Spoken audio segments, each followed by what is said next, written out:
emakhaya lapho kufinyelela khona leli zwi elimdodi. Ngibingelela uBS Nyawo, umbhali wencwadi. Ngizonethulela isahluko sesihlanu seZulu drama isihloko esithi Ilanga Selishonile.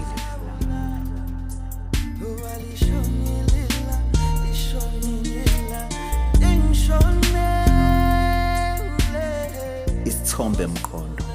Ulangelihle usemsebenzini kepha uzithole emoyizela yedwa uma edlulisa imicabango yangayizolo lapho besihlalele nesithandwa sakhe embhedeni bengaphansi kwamashidi bedlala beginqana beshayana ngemqamelo befunzana ukudla. Ebone injabulo yayikade ithathe umfana thizeni kokumjolela eze ebabamba oqobeni egombini lokulala benqunu kanti wayelokhu emfonele engamtholi wasitshena ukuthi mhlambe ulele uma efika endlini umnyango wawuvuliwe ingoma isho phezulu ethi engena ezithele kubona. Nakuba kwakuhlungu kwamenza wazingabaza kwesinye isikhathi njengomuntu wesifazane enembuzo eminingi ukuthi kanti yini angayenza ngendlela ngoba ejolelwa isoka lakhe ebelithanda kangaka. Wakhala isihlandla wathatha izinqumo zokumbloka kumakhalekhukhwini wakhe nakwezokuxhumana izinkundla. Okuliqiniso ukuthi uma umuntu wesifazane esekhathele nguwena noma ungazama kanjani usuke sephumile empilweni yakho lapho usuke esesijenile ukuthi akasafune lutho enokwenza nawe. Ethi sasijulele yedwa kufike umphathi wakhe emncome ngomsebenzi wakhe omuhle awenzayo.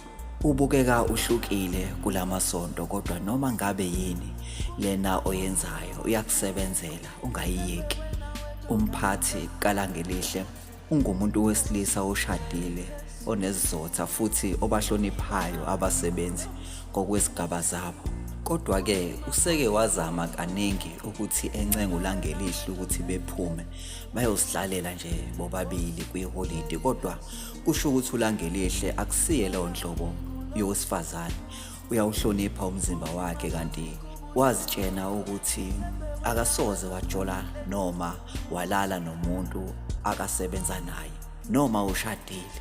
Ngokwakhe uthi abesilisa uma usebenza naye izindaba zenu zaziwa yiwo wonke umuntu enisebenza naye kanti ke uma nje uke wamtshontshela ngokucansi ubesetshena nabanye ukuthi usebuya khona eKhenani ebachazele ngalo ukuthi livundile yini noma liwugwadule. Kanti kasebashadile uthi kumele bazi ukuthi nabo bangabasifazane bayafuna ukuhlonishwa njengabafazi babo abashadile.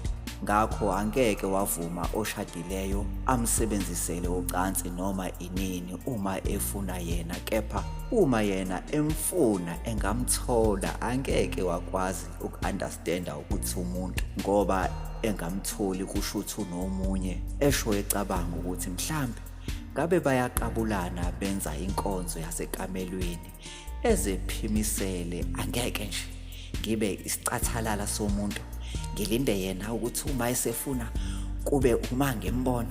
I am also a human being. I have a feeling my blood is running in my vein. If I need you, I do. Be available. Ebuye cabange ukuthi konje ukhuluma yedwa eqhubeke nomsebenzi wakhe.